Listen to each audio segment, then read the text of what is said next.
வீட்ல இருந்துட்டே டைலரிங் பண்ணிட்டு இருக்கீங்க, உங்களால கடை வைக்க முடியாது, ஆனா வீட்ல இருந்துட்டே ஏதாவது ஒன்று பண்ணி சம்பாதிக்கணும்னு நினைக்கிறீங்க. நான் சொல்ற ஐடியா கண்டிப்பா உங்களுக்கு யூஸ்ஃபுல்லா இருக்கும்னு நினைக்கிறேங்க. நைட்டி பத்தி நான் நிறைய உங்களுக்கு சொல்லியிருப்பேங்க வீடியோஸ்ல, அதை பார்க்காதவங்க இந்த வீடியோலயே அதை பத்தி நான் சொல்றேங்க. வீட்டுல லேடிஸ் போடுறது என்னங்க, நைட்டி தாங்க. அதையும் அவங்க ஃபிட்டிங்கா போடணும்னு நினைப்பாங்க. அதையவே நாம ஒரு பிசினஸா மாத்திக்கிட்டோம்னா எவ்வளவு சூப்பரா இருக்கும். முதல் ஐடியாவே நைட்டி பத்தின வீடியோ. ஏன்னா எனக்கு இது பயங்கரமா ஒர்க் அவுட் ஆச்சுங்க. எனக்கு நிறைய கஸ்டமர்ஸ் இந்த நைட்டி எனக்கு கடைக்கு கொண்டு வந்துச்சுங்க. இப்ப கஸ்டமர்கிட்ட சொல்றதே என்ன அப்படின்னா, நான் உங்களுக்கு அழகா மெஷர்மெண்ட் எடுத்து ஸ்டிச் பண்ணி கொடுக்குறேங்க, நீங்க கேட்குற மாடல்ல ஸ்டிச் பண்ணி கொடுக்குறேங்க அப்படின்னு சொல்லுங்க. அதுக்கான மெட்டீரியல்ஸ் கொஞ்சமா பர்ச்சேஸ் பண்ணி வைங்க. அதுக்கப்புறமா அவங்களுக்கு மெஷர்மெண்ட் எடுத்து அவங்களுக்கு தகுந்த மாதிரி அழகா ஸ்டிச் பண்ணி கொடுங்க. ஒரு சிலர் பாத்தீங்கன்னா ஹைட்டா இருப்பாங்க, ஆனா ஒல்லியா இருப்பாங்க, அவங்களுக்கு எக்ஸல் எடுத்தா ரொம்ப பெருசா இருக்கும். அதே பாத்தீங்கன்னா ஒரு சிலர் குண்டா இருப்பாங்க, ஹைட் கம்மியா இருப்பாங்க, அவங்களுக்கு எக்ஸல் எடுக்கிறப்ப பாத்தீங்கன்னா ரொம்ப பெருசு லென்த்தா இருக்கும். அதனால நம்ம கஸ்டமைஸ் பண்ணி கொடுக்குறேன்னு சொல்றது நிறைய லேடிஸ்க்கு பிடிக்கும். ஏன்னா அவங்க வீட்டுல அதிகமா நைட்டி தானே போடுறாங்க. அதுலயும் பாத்தீங்கன்னா இப்ப இந்த ஃப்ராக் டைப் நைட்டி எல்லாம் வந்துச்சு, அதெல்லாம் நீங்க பண்ணி கொடுக்கும்போது அவங்க ரொம்ப அவங்களுக்கு பிடிக்கும். அதுக்கப்புறம் ஃபீடிங் நைட்டிஸ் இருக்குது. இதுல நம்மளுக்கு ஒரு சின்ன வேலை தாங்க, அது கிரியேட்டிவா செய்யும் போது நம்மளுக்கு நிறைய கஸ்டமர்ஸும் வருவாங்க, நல்ல லாபமும் இதுல கிடைக்குங்க. அந்த நைட்டியை நீங்க நல்ல ஒரு பிசினஸா வீட்டுல இருந்துட்டே கொண்டு போலாங்க. இதுக்கு ஓவர்லாக் மிஷின் கூட உங்களுக்கு தேவைப்படாதுங்க. அதுக்கப்புறமா பாத்தீங்கன்னா கிட்ஸ் ஃப்ராக், அதே காட்டன் கிளாத்ல கிட்ஸுக்கு அழகழகா ஸ்டிச் பண்ணி கொடுங்க. இப்ப பாத்தீங்கன்னா சம்மர், இந்த சம்மர்ல குழந்தைகள்லாம் காட்டன் ஃப்ராக் தான் போடுறதுக்கு விரும்புவாங்க. எந்த ட்ரெஸ் போட்டாலும் குத்துதுன்னு சொல்லுவாங்க. நம்ம வீட்லயே குட்டீஸ் இருக்கிறாங்க, குட்டீஸ் சொல்றது எந்த ட்ரெஸ் போட்டாலும் எனக்கு குத்துதுன்னு சொல்லிட்டு இந்த பனியன் தான் போடுவாங்க. வெளியில போனாலும் இதையவே தான் போடுவீங்களான்னு அம்மாக்கள்லாம் திட்டுறீங்க இல்லையா, அவங்களுக்கு அழகழகா காட்டன் ஃப்ராக் தச்சு போடுங்க. இதை கேட்டுட்டு இருக்கிற வீட்டுல இருக்கிற அம்மாக்களா இருந்தாலும் பரவாயில்ல, உங்க பக்கத்துல இருக்கிற டெய்லர்கிட்ட போயிட்டு காட்டன் ஃப்ராக் அழகா ஸ்டிச் பண்ணி கொடுங்க. ஏன்னா இந்த சம்மருக்கு குழந்தைகளுக்கு காட்டன் ஃப்ராக் ரொம்ப நல்லா இருக்குங்க. அதனால நீங்க காட்டன் ஃப்ராக் ஸ்டிச் பண்ணுங்க. முதல்ல அழகா ஒரு காட்டன் ஃப்ராக் ஸ்டிச் பண்ணி முதல்ல உங்க பக்கத்துல இருக்கிற குழந்தைகளுக்கு ஏதாவது கிஃப்டா கொடுங்க.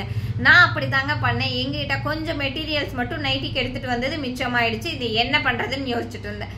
அப்ப ஒரு குழந்தைக்கு பர்த்டே வரும்போது நான் அவங்களுக்கு கிஃப்டா என்ன என் கடையில வாங்கி கொடுக்கறதுக்கு நானே ஒரு ஃப்ராக் 3/4 முக்கா காலுக்கு இருக்கிற மாதிரி ஒரு ஃப்ராக் ஸ்டிச் பண்ணி கொடுத்துட்டேன். அதை பார்த்தோன்னே பாத்தீங்கன்னா எனக்கு அந்த ஏஜ்ல இருக்கிற குழந்தைங்க, அந்த குழந்தைகளோட ஃப்ரெண்ட்ஸு அந்த பர்த்டேக்கு வந்தப்ப அந்த குழந்தை ஏதோ ஈவினிங் டைம்ல போட்டிருப்பாங்களாட்டு இருக்குது, இது எங்க ஸ்டிச் பண்ணீங்கன்னு கேட்டுட்டு எனக்கு அதுக்கான கிளாத்தே 10ல இருக்கிற கிளாத் எல்லாம் நான் ஒரு டிஸ்கவுண்ட் மாதிரி கம்மி பண்ணி அது எல்லாத்துக்கும் குட்டீஸ் ஃப்ராக்கா ஸ்டிச் பண்ணி அப்ப கொடுத்துட்டேன். நான் பண்ணி 4-5 வருஷத்துக்கு முன்னாடி லாக்டவுனுக்கு அந்த டைம்ல நான் கொடுத்தது.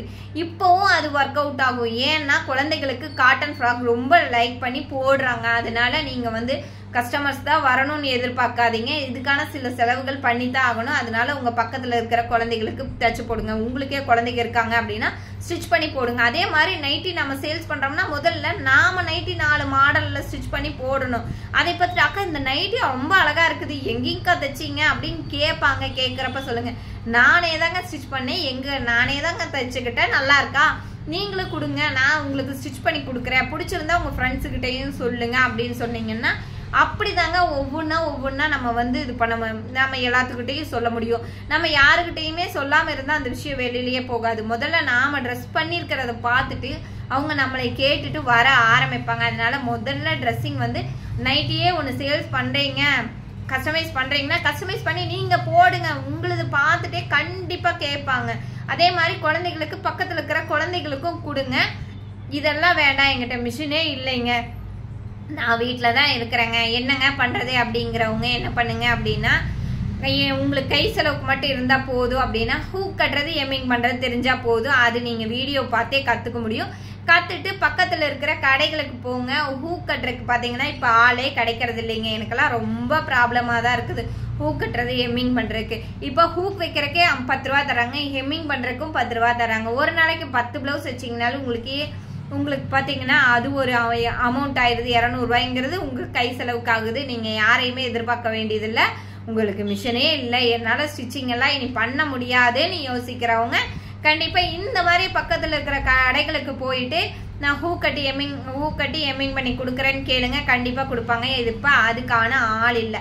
இன்னும் என்கிட்ட மிஷின் இருக்குதுங்க, இன்னும் நான் கடைகளில் போய் என்னென்ன வேலை வாங்கிட்டு வந்து செய்ய முடியும் அப்படின்னு கேட்குறவங்களுக்கு அடுத்த வீடியோவில் சொல்கிறேங்க. நீங்கள் கடைகளில் போய் உங்ககிட்ட ஒரு மிஷின் இருக்குது, ஓவர்லாக் மிஷின் இருக்குது அப்படின்னா அடுத்தது நீங்கள் கடைகளில் வாங்கிட்டு வந்து என்னென்ன வேலை செஞ்சு நீங்கள் ஒரு செலவுக்காக உங்களுக்கான ஒரு வருமானத்தை எப்படி பண்ணிக்க முடியும் அப்படிங்கிறத அடுத்த வீடியோவில் உங்களுக்கு டீட்டெயிலாக சொல்கிறேன். இந்த மாதிரி யூஸ்ஃபுல்லான வீடியோஸ்க்கு மறக்காமல் நம்ம பேஜை சப்ஸ்கிரைப் பண்ணி வச்சுக்கோங்க. Thank you friends.